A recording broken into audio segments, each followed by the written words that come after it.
ভাইয়ের কপালে দিলাম ফোঁটা, জমের দুয়ারে পড়লো কাটা। ওরে ভাই নন্দন, আজ্ঞায় আলো চন্দন। ছোটবেলা থেকেই এই ভাইফোঁটার মন্ত্রটা দিয়েই কিন্তু ভাইফোঁটা দিয়ে যাচ্ছি। হ্যাঁ, সাথে আরও কিছু লাইন আছে, সেগুলো আর অ্যাড করলাম না।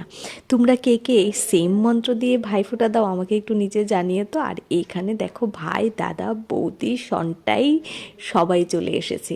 এই যে আমার বৌদি, তোমরা সবাই দেখতে পাচ্ছ। আর উনি আমার মা, তোমরা সবাই চেনো। এখানে দেখো ভাইফোঁটার আয়োজন কিন্তু সব মাই করে দিয়েছে। হ্যাঁ, আমি হাতে একটু একটু করেছি, আসলে অফিস থেকে খুব তাড়াহুড়ো করে এসেছি তো তাই। আর এইখানে প্রথম দাদাকে দেবো। হ্যাঁ, ছোটোবেলা থেকে আগে দাদাকে দিই, তারপর ভাইকে দিই, কারণ দাদা হলো বড়, ওই জন্য। আর এইখানে দেখো ভালোভাবে তেল মাখিয়ে দিচ্ছি, এবং মাথার উপরে যে ফুলটা দেখছো খেজুর পাতার, সেটা কিন্তু আমার বাবা বানিয়ে দিয়েছে, মানে আমার শ্বশুর মশাইয়ের কথা বলছি। তো বরাবরই ভাইফোঁটাটা দিয়ে প্রণামটা সেরে নিলাম। এইবার হলো এই বানরের কাণ্ডকীর্তি। এবার এই বানরকে ভালোভাবে ফোঁটাটা দিই, তারপর তো আবার এই বছর বিয়ে করলে তারপর আবার বিয়ের পর ফোঁটা পাবে। আমারও কিন্তু আমার বিয়ের পর প্রথম ভাইফোঁটা, তাই দুই ভাইকেই ডেকে নিলাম। তো আজকে কিন্তু ভাইফোঁটার পরে একটু খাওয়া দাওয়া আছে, জোর করে ওর থেকে প্রণামটাও নিয়ে নিলাম, আর যেটা আমি একদম প্রাপ্য কিন্তু।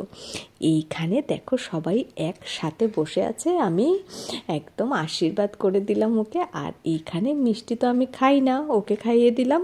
আর এইখানে ওর গিফটগুলো দিয়ে দিলাম। আর এ হলো আমরা সবাই আজকে কে কে আছি তোমাদেরকে সবাইকে দেখিয়ে দিলাম।